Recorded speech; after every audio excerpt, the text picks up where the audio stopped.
On truth-telling. A demonstration of the inseparability of truth from the telling of it. By Michael E. Hunter. 1. Difficult beginning. It's a hot, muggy, overcast day and I sit here in my little room sweating profusely. At the same time, I look for some sort of inspiration, some sort of meaning, some sort of direction, indeed, some sort of future for myself.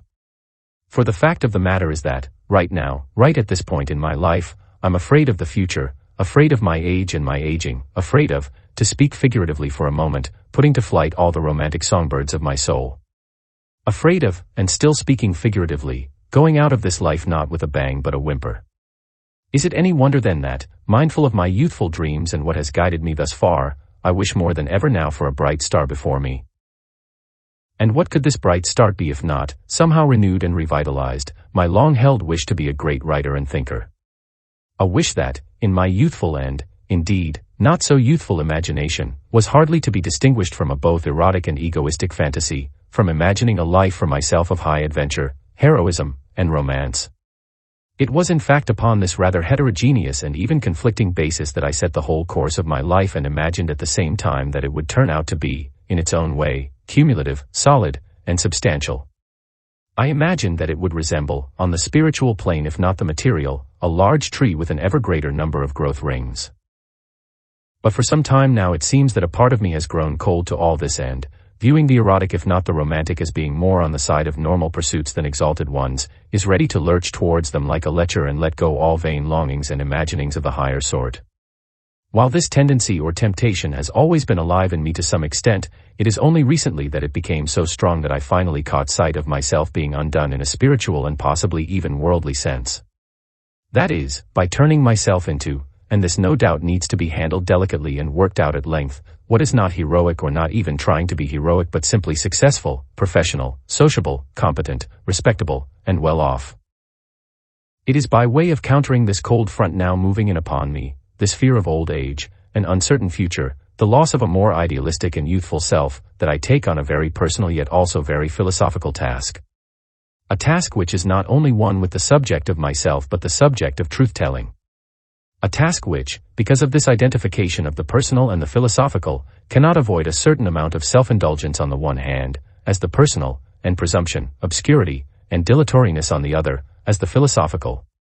A task which, because it is not just about truth but truth-telling, cannot be other than complicated and even overcomplicated. A task therefore complicated and even overcomplicated by resistance to these same negative but necessary traits. Traits which, while being unacceptable to truth-telling in a predominantly social, polemical, formal, and idealized sense, are also, and this is the whole crux of the matter, ineluctably part of truth-telling. On this last point I can only be firm and dogmatic. I have no more possibility of escaping this particular trait than the ones just mentioned. I have no more possibility of being utterly free of a disputable starting point, which for me can only be indisputable, than other truth-tellers. So it is that, if I'm to tell the truth about truth-telling, I must insist that these traits be both accomplices in the telling as well as elements resisted in it. And this must be done in the face of others who naturally and rightfully insist that these traits have no place in truth-telling. Of course this strategy of playing both ends against the middle gives me a lot of leeway. But how else can I manage this unwieldy subject? How else can I tell the truth about something which is by nature multifaceted, multifactual, conflict-ridden, changeable, often hegemonic in bearing and yet at the same time subversive and unending? How else but by simply finding out what my liberty and license are, as well as my limits, as I go along? But of course this involves an extraordinary trust in myself which, despite many lost and wayward moments, I have managed to work up over the years. And although this trust or faith is no guarantee of doing this task well, it goes without saying I'll never do it completely. It must be, as it always is for such enterprises, the gauge thrown down with the confidence or recklessness of a try-me. For some reason which should be thoroughly looked into even now, my highest ambitions and aspirations have always been in excess of my talents and abilities. For many years I have found myself acting a bit like Kierkegaard's Knight of Faith. To say what this means in a few words is to say that, even though I have never been able to win the princess because I have always gone about it the wrong way, I have kept believing I could win her if I went about it the right way. Which meant, as that faith that cannot properly account for itself, or, as Kierkegaard calls it, the paradoxical leap, persisting in the way that has been mine thus far.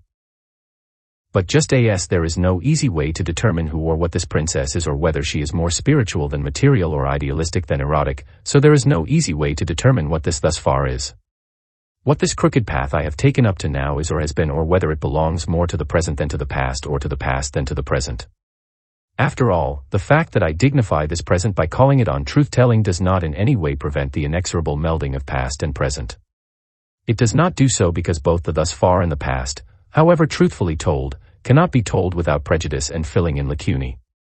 This admission already makes it clear that my project is compromised, or is a compromising of itself so serious and radical that, were it not for the fact that I believe that all truth-telling is so compromised, I would have to make a second admission and say I have no right to dignify this present way with the title I have. This leaves me thinking that I'm forced to go on with this task simply because no one else has done it. A task which I'm not at all clear about, and yet presumably clear enough about to say that it should be seen as a response to a call to duty and to something very personal. To something very particular, complex, concealed, and concealing. At one and the same time then it seems I'm taking a voyage towards a land already known and, on the other hand, putting my bark in an endless sea for which it is unfit. Were I not to think that all truth-tellers are essentially in the same boat, I surely would abandon this frail bark and board some sturdier vessel. It is shaping up already that, despite whatever sincerity I can bring to this subject, I risk parodying it. And yet I feel there is no other way to get closer to it or to what is essentially intractable about it. A seemingly more serious, sure-footed, step-by-step approach is no doubt appropriate when telling the truth about X, or the truth about truth, or, for that matter, the truth about the A, B, C of being. But when it comes to telling the truth about truth-telling, there can be no violent elimination of such complicating factors as the contradictory, the inconvenient, the illogical, and the invented. Or at least there can be no such elimination except by those who are not willing to question their faith in an admittedly indispensable part of truth-telling which goes by the name of reason. And now it strikes me that, with this belief I have that, however indispensable reason is to truth-telling, it is not exclusively so, and not even to the point of excluding its opposite. There is something rather specific for me to look into. Obviously, many people don't share this belief, and, since there is no reason to think that they are any less indispensable than I am to truth-telling, it becomes a question why they are what they are and why I am what I am. And now it comes to me that this particular question itself is suggestive of an answer. At least it seems to suggest that, with respect to the distinction I have just given myself as a truth-teller, there is a certain ego fixation, a certain ethical, psychological, or physiological orientation, a certain sign of health which can also be a maddening and even disabling affliction, and a certain desire to distinguish myself from others even to the detriment of myself. On the other hand, a contrary element is registered at the very same instant and, moreover, one which could even be called objective. Objective to the extent that it is one with the subject of truth-telling and, more precisely, one with its being dealt with in such a way that the inseparability of truth from the telling of it is taken very seriously. What this ultimately means is that, in order to be as thorough as possible in dealing with the matter of this inseparability, it must be treated as being inclusive of the subject which is me and the telling which is mine. But how do I go about drawing myself into the picture without simply drawing a vulgar picture of myself? Or for that matter, how can I avoid not drawing such a picture if it happens to be part of what should be drawn? With this last question, I cannot help but think of Rousseau's criticism of Montaigne and the latter's presumed lack of candor.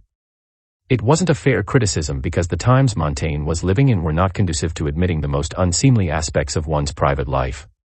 On the other hand, if this criticism were redirected towards somebody doing a similar project in the 21st century, it would surely be telling. After all, how could one nowadays claim to be painting oneself tout nu without revealing the most perverse, unseemly, and humiliating parts of oneself?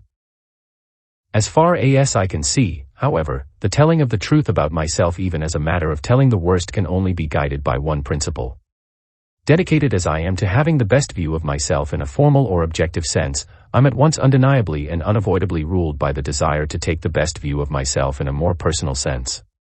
To think I could do otherwise, to think I could carry on without also carrying along a best view of myself as more or less flattering self-image would already be a defeat, a counter to truth-telling. Everything good or bad about me then can only come to light solely through the view of myself as the present subject struggling hard to be one with the subject of truth-telling. It now seems appropriate to explain how I got to this subject and how it has taken hold of me the way it has.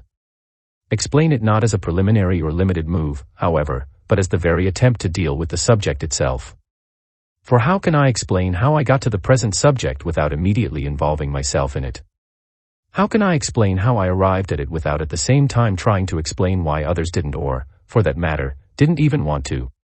How can I do all this without in a sense going beyond explanation and giving a subjective account which tries to have the same dimensions as an objective one?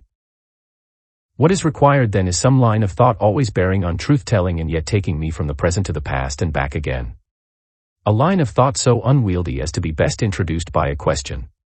A rather presumptuous, self-flattering, and egoistic question yet, as I believe, a question which goes straight to the heart of my intractable subject. A question which, as I have already intimated, should be handled delicately and worked out at length. A question such as the following: why should the heroic, such as I named it before and presumed to understand it, seem so important to my present undertaking, and why should it seem to stretch out over my life and even beyond? If I look back towards earliest childhood, I see nothing extraordinary to account for this state of affairs apart from my incessant, diverse, and wide-ranging fascination with the heroic, or rather with something like it. Something much larger and more nebulous, and which itself can be called the extraordinary. In saying this, of course, I'm not really distinguishing myself from anyone else, or at least, if I'm doing so, it is only to the extent that I'm able or allowed to accentuate this fascination and give it a certain trajectory. If I ask myself what is the extraordinary and its relation to truth-telling, then I'm no better off than if I ask myself the same question about the heroic.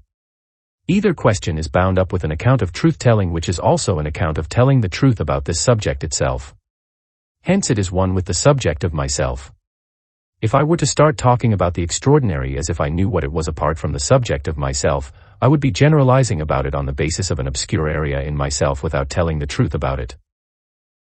But apart from pointing this area out and admitting to it, how does one tell the truth about it? It seems that one can do so only in a rather mixed or uncertain way, and yet only if one chooses one of two ways which usually pass each other like two ships in the night. Two ways of truth-telling which have the distinct character of appearing totally different in the eyes of some and very similar in the eyes of others, and, in both cases, with almost an equal number of trained and untrained eyes upon them.